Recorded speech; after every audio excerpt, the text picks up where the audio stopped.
কাঁঠালের বিচি আমাদের কম বেশি সবারই পছন্দ, ভীষণ পছন্দ, কিন্তু পরিষ্কার করার ভয়ে আসলে আমরা এটা খেতে পারি না। আজকে আমি খুবই সহজে কাঁঠালের বিচি পরিষ্কার করব। চলুন দেখা যাক কিভাবে আমি কাঁঠালের বিচি পরিষ্কার করব। প্রথমে আমি কাঁঠালের খোসাটা ছাড়িয়ে নেব। এটা সর্তা দিয়ে খুব দ্রুত ছাড়ানো যায়। যাদের সর্তা না আছে, সর্তা বলতে সুপারি কাটার সর্তা, ওটা যাদের না আছে তারা বটি দিয়ে এভাবে ছিলতে পারেন। এই যে আমি বটি দিয়ে সবগুলো খোসা ছাড়িয়ে নিয়েছি। এবার আমি একটা লেবু কেটে নেব।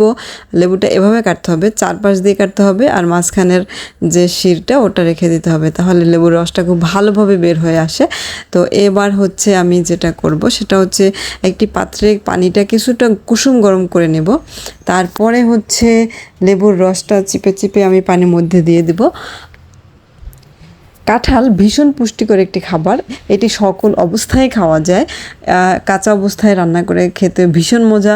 পাকা কাঁঠাল এটা তো আরও বেশি মজা। এটা যখন কাঁঠাল বাংলাদেশের জাতীয় ফল, এটা তার গুণের জন্যই জাতীয় ফল করণ হয়েছে।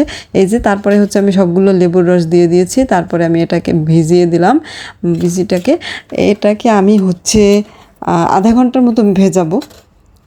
চলুন এই ফাঁকে আমি একটু আম খেয়ে আসি, আমরুপালি খেয়ে আসি। এর মধ্যে আমার কাঁঠালের বিচিটা ভালো করে ভিজতে থাকবে।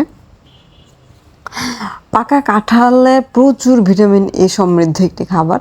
এর বিচিতেও রয়েছে প্রচুর পরিমাণ প্রোটিন। আসলে আমরা পরিষ্কার করার ভয়ে আসলে অনেকেই এটা খাওয়া থেকে বিরত থাকি। এই যে আমি ফিরে আসছি আধা ঘন্টা পরে। আমার এই দেখেন, এই যে খোসাটা কিন্তু অনেকটাই হালকা হয়ে আসছে। এটা অনেকটাই নরম হয়ে আসছে। এবার হচ্ছে আমি শিলপাটায় একটু ঘষে ঘষে এটাকে পরিষ্কার করে নেব। এই যে দেখেন, ফাইনালি আসলেই কি আমি খুব সহজে এটা পরিষ্কার করতে পেরেছি? কিন্তু না, এটা আসলে একটু কষ্টসাধ্য। তবুও এই প্রসেসে করলে একটু সহজে করা যায়। Thank you so much. আল্লাহ হাফেজ, বাই বাই, টাটা।